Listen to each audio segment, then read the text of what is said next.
Hello and welcome to my beach ready bracelet tutorial. I was absolutely gutted this month because my order from Bargain Bead Box went missing.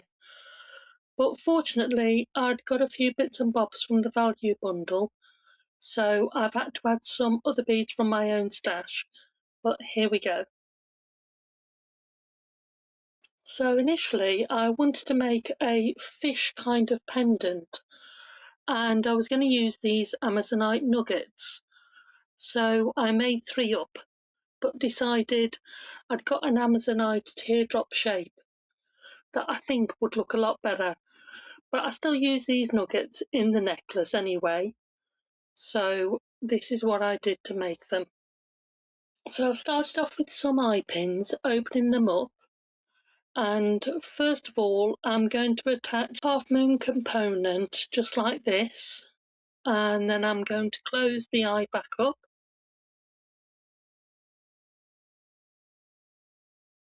Here it is.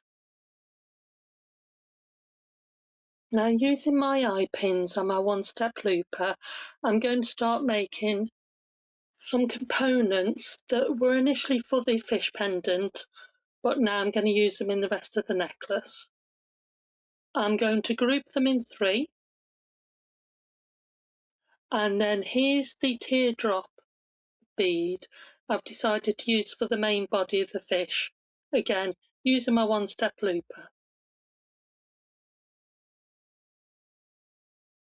Now I can attach this to the, as I like to think of it, the head of the fish, and opening the eye, I've just hooked it into the hole on the top component, closed it up, and now I can attach the tail to the bottom part. I've put the Amazonite nuggets together now. I want it to look something like this, but I want to incorporate the little hexagon spacers plus this larger one on top of the fish head.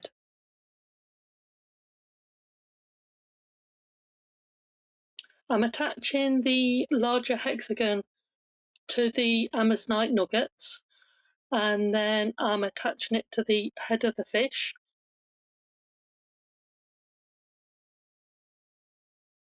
Again, using my one-step looper and the eye pins, I'm now going to make some components for the rest of the chain using my flower agate beads and some frosted smaller Amazonite beads, and I'm making them in a cluster of 3. So here they are, all done, ready to be connected to one another. I think I'm going to put some of these hexagon spacers in between these components and using some oval jump rings, so it looks something like this. It just adds a little bit of extra texture and shapes. I now want to add a bit of the flower agate colour to the pendant by using a ball head pin and attaching it to the jump ring above. So first of all, I've made a loop on the top.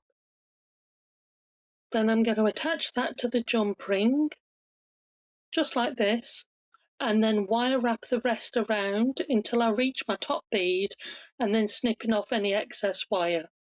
It should look something like this. And after attaching all my components together, I now just need to finish off with the toggle clasp at the back of the chain. And there it is, all done. And here it is, all complete, out in the sunshine, beach ready. I'm not sure if any of you noticed, but I changed the direction of the teardrop bead for the body of the fish. I like it this way round better. So after my initial disappointment of my box being lost, I actually feel I've achieved something that was in my head that I wanted to do. So all in all, not as bad as I thought it was going to be. I hope you've enjoyed the video. If you have, could I ask you to like and subscribe? I'd really appreciate it. And thank you for watching. Hopefully see you next time. Bye.